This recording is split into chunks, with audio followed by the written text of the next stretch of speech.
it's Monday. The D23 Expo has just finished this weekend. Back to reality. But we have one more day to review, don't we? The Sunday. Seemed like a bit more of a celebration of Disney rather than being bombarded with loads of announcements like we were on Friday and Saturday. So a little bit less to talk about, and then at the end I'll give my top 5 favourite announcements of the weekend. So first up, we had some performances from some Disney legends. We had Alan Menken singing along with some Disney favourites such as Go the Distance from Hercules. There was both Alan Menken and Susan Egan singing live songs from the film as they were doing a small celebration of Hercules because it's the 20th anniversary from when it came out. I love Hercules. It is in my top 3 Disney films with Peter Pan and Tarzan. Tate Donovan was also at the Hercules celebrations. He is the voice for Hercules. He's also famous for being in the Friends sitcom. He plays Joshua, Rachel's little love interest for a season. So they were all there just doing Disney things. The Alan Menken stuff went crazy on Twitter. Everybody was loving it who was there listening to him play live. Also on the Alan Menken news, there's breaking news yesterday. One of the only breaking pieces of news to come out of yesterday. Alan Menken and Lin-Manuel Miranda are going to be collaborating together to create music for the live action Little Mermaid. Don't know when that's getting made, but that is announced. That has been announced yesterday. Huge 2 massive Disney songwriters. It's going to be great. Sticking with the live action theme, news that did break a while ago, Black Panther, as well as a lot of outfits and things that were on show yesterday and throughout the weekend. It was announced that it's going to be an all black cast. Every cast member will be of African American descent. It's quite huge for filmmaking and a great decision, and I think Black Panther is going to be just incredible. It's all setting up to be a really mysterious Marvel film.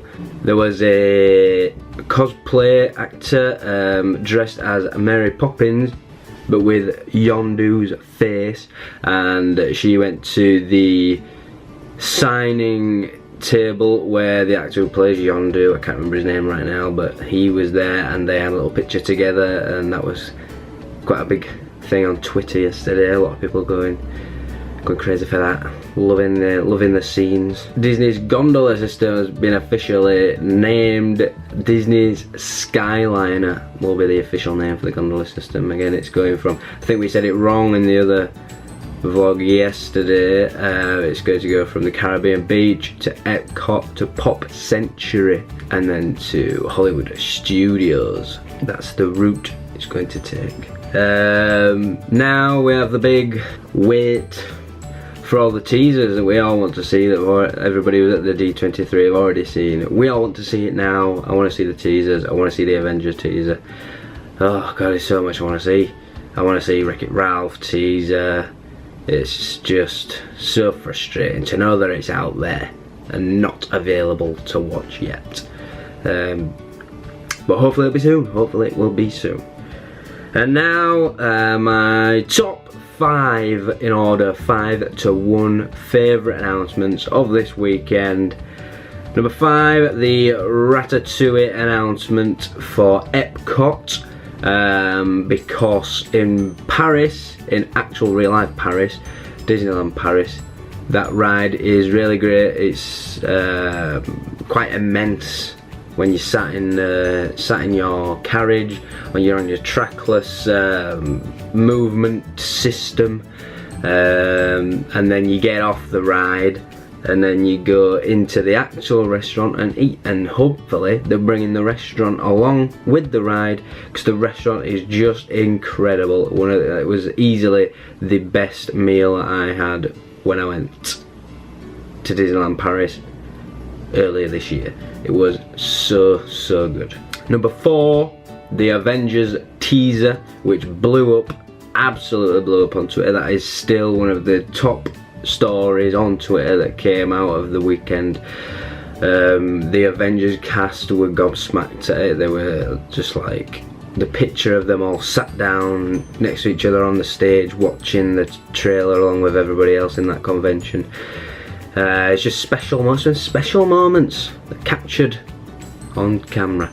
Now I just really want to see it. It sounded so good. Loki, the Guardians of the Galaxy, find Thor in space. Spider-Man with his whole, I'm sure is like a teaser in it that I heard he's wearing his new suit. I haven't seen the new Spider-Man film yet, but I believe there's something in that about the suit. But number 3, the Star Wars themed immersive hotel to be coming to both California and Florida. Ever since I first heard about this, like, I think it was a few weeks ago, maybe a few months ago, the rumours started going around. It just sounds difficult to put words into, like, what it would actually be like.